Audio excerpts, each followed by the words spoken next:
Aujourd'hui, au réseau Bitcoin numéro 77, je vais parler du hack qui est arrivé dans le monde du Bitcoin cette semaine. Gros hack, plusieurs millions de dollars ont été volés à partir de Cold Wallet. Pour commencer le podcast, je vais parler de mon point de vue puis de l'impact que ça va avoir dans l'industrie du Bitcoin. Ensuite, je vais parler en gros de la cause, de qu'est-ce qui a causé tout ça. Puis, je vais élaborer aussi sur le monde de AI avec justement l'industrie du Bitcoin et digital dans l'avenir qu'on va voir. Fait que je vais commencer avec mon point de vue. Mon point de vue là-dessus, en partant, c'est très positif de mon point de vue. Pourquoi c'est positif? Parce que ça a shaké toutes les fondations lousses et pas stables qu'il y avait dans l'industrie des cold wallets planétairement. Qu'est-ce que je veux dire par là? Le fait qu'il y ait eu un hack, c'est qu'il y avait une mini-faille dans un firmware. Puis, dans le monde du AI, qu'est-ce qui arrive? C'est que les AI sont rendus tellement intelligents et rapides, tout le monde peut les utiliser, puis sont capables de détecter les erreurs humaines très facilement et rapidement. Fait que moi, je crois que ça, c'est tout bon parce qu'en vrai, le AI, avant de continuer dans cette ère digitale très avancée et très rapide, il détecte direct en partant toutes les fondations qui sont pas solides. Puis dans le monde du Bitcoin, on le sait, c'est tout digital. Fait que direct en partant, le Bitcoin il est target par les AI, puis ils sont capables de détecter toutes les failles qu'il y a. Puis il y avait une mini faille dans une compagnie, dans un firmware. Ils l'ont détecté, la personne qui a hacké les bitcoins a pris la faille et a drainé plusieurs bitcoins de plein de cold wallets autour de la planète.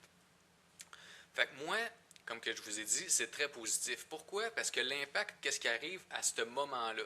La faille est exposée. La faille est exposée, fait que ça, c'est une compagnie. Mais toutes les autres compagnies de la planète qui ont des cold wallets ont vu cet événement-là. Fait que qu'est-ce qui est arrivé, c'est que ceux qui avaient ces compagnies-là, ils ont tout de suite pris les rênes, puis ils ont été double-check, triple-check tout leur code, leur device, leur sécurité dans les firmware. Ils ont tous été recheckés, puis ça, c'est pas juste une compagnie, c'est tout le monde en même temps. Fait que ça, c'est le premier point positif. Fait que qu'est-ce que ça fait, c'est que toutes les autres compagnies qui n'ont pas été affectées vont renforcer et triple-check toute leur sécurité dans leur compagnie, ainsi que ceux aussi qui travaillent pour eux autres. Deuxième affaire, ceux qui éduquent le Bitcoin, comme moi et plusieurs autres sur YouTube, vont justement être encore plus clairs pour exposer les risques que ça a en ayant des bitcoins hors ligne et devenir souverain. Qu'est-ce que je veux dire par là? C'est que dans le monde qu'on vit présentement avec le système financier normal, le monde, ils donnent leur énergie financière à d'autres personnes, puis ils se disent « Ah, ils vont tous protéger mes choses, ils s'occupent de mes affaires, moi je ne mets pas mon énergie là-dedans. » Le Bitcoin, lui, par exemple, quand tu prends possession de ton énergie puis que tu deviens souverain et tu prends la responsabilité de tes finances complètes, tu dois pas obligatoirement, mais je le recommande, savoir c'est quoi le Bitcoin, premièrement, l'information sur le Bitcoin. Deuxièmement, est-ce que je sais dans quoi j'investis? Bon. Une fois que tu dis oui, le Bitcoin, c'est bon, ma liberté, être souverain, parfait. Est-ce que tu comprends les ordinateurs? Bon, si tu ne comprends pas les ordinateurs, il faut que tu fasses des recherches. En faisant des recherches, comprendre un peu c'est quoi, tu step up ta game un peu. Après ça, rendu au cold wallet, est-ce que je préfère laisser mes bitcoins dans les ETF traditionnels? Est-ce que je préfère laisser mes bitcoins sur un hot wallet?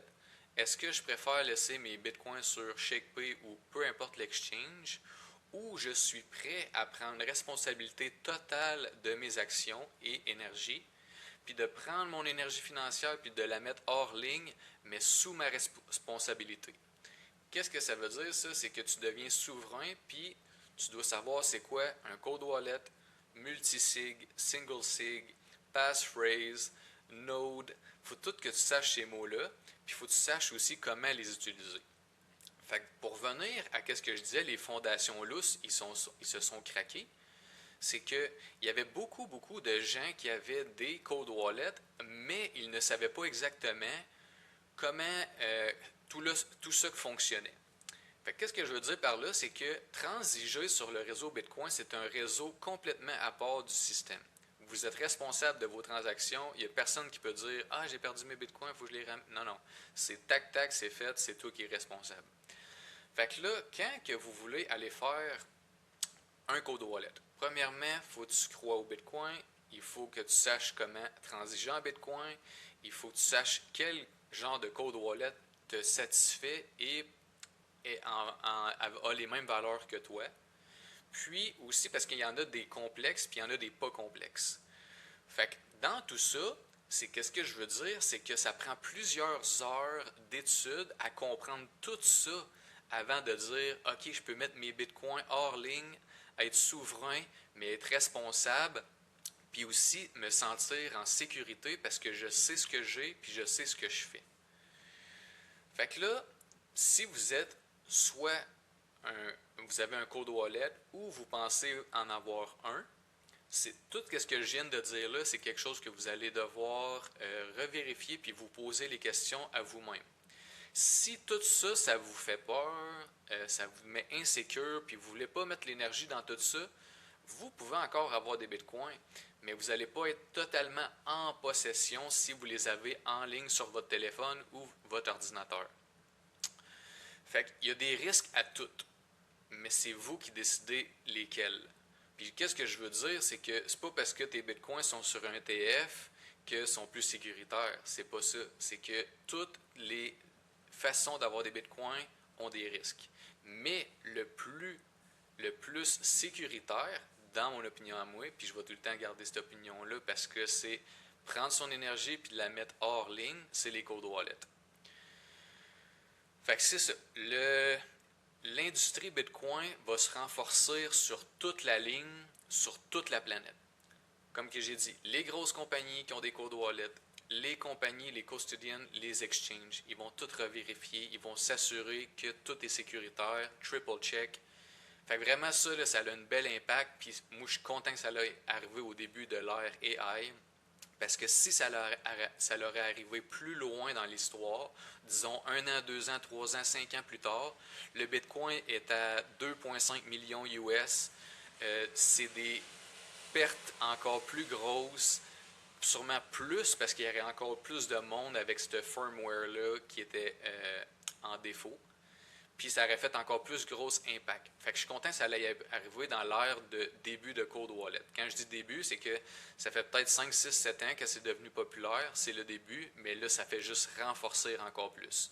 Fait que ceux qui vont avoir des Cold Wallets, à partir de maintenant, vont savoir ce qu'ils ont, vont savoir comment transiger, vont savoir comment restaurer leur Bitcoin s'ils perdent leur appareil avec leur passphrase ou leur seed phrase, etc.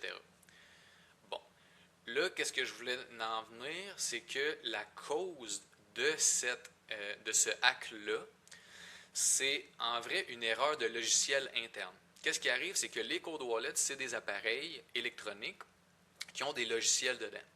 Puis pour la génération du mot de passe, de soit 12 ou 24 mots en anglais, qui est la seed phrase, l'appareil, avec le firmware qui avait un bug dedans, prenait une façon très très faible et prévisible de créer ces mots de passe-là.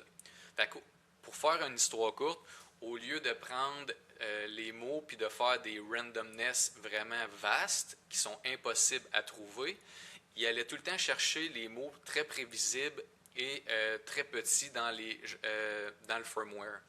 Fait que ça, c'est depuis 2021 que ça l'arrive.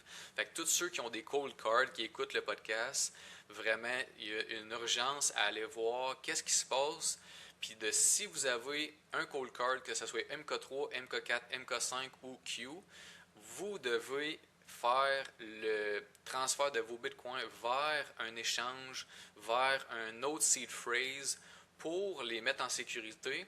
Puis après ça, c'est de prendre le cold wallet en question, déliter la seed phrase, puis de refaire le firmware avec le bug débugué, la nouvelle version, puis ensuite de refaire une création de seed phrase.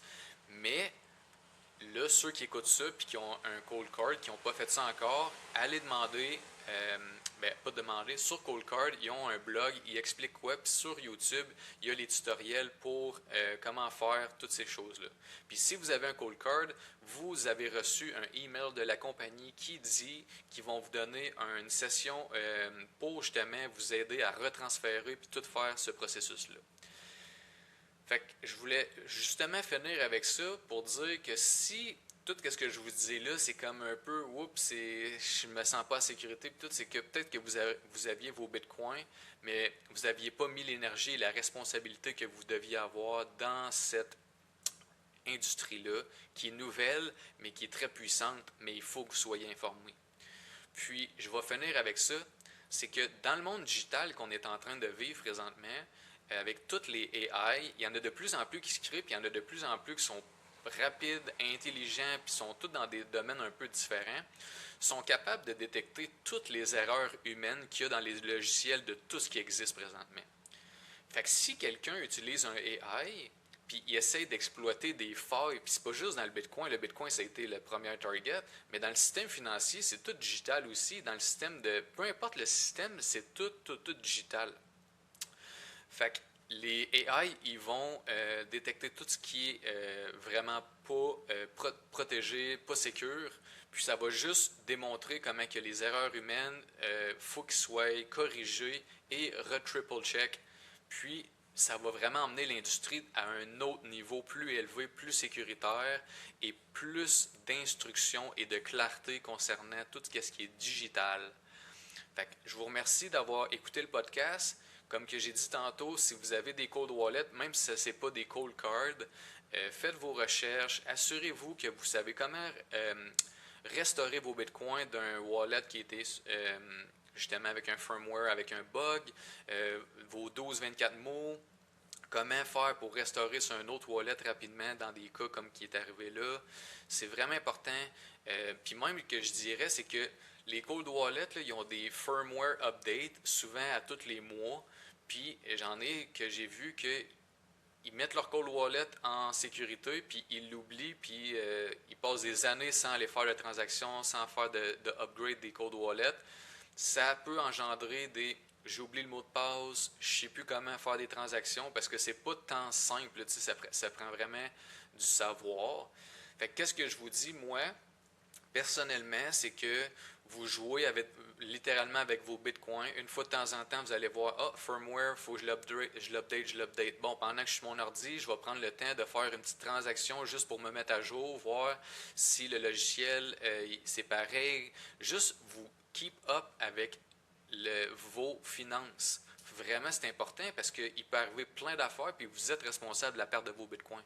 Fait que je mets l'emphase là-dessus. Si tu mets tes bitcoins sur un cold wallet, prenez la peine de prendre l'information nécessaire, de comprendre quoi faire, puis de vous pratiquer along the way, d'être en sécurité puis à l'aise avec vos bitcoins. Si tout ça, ce que je vous dis là, ne résonne pas avec vous, prenez vos bitcoins et allez sur des échanges. Vous pouvez les laisser là ou un hot wallet avec 12 mots, c'est aussi faisable, mais il y a des risques aux deux. Fait que faites vos recherches, je vous remercie beaucoup, puis soyez vigilants.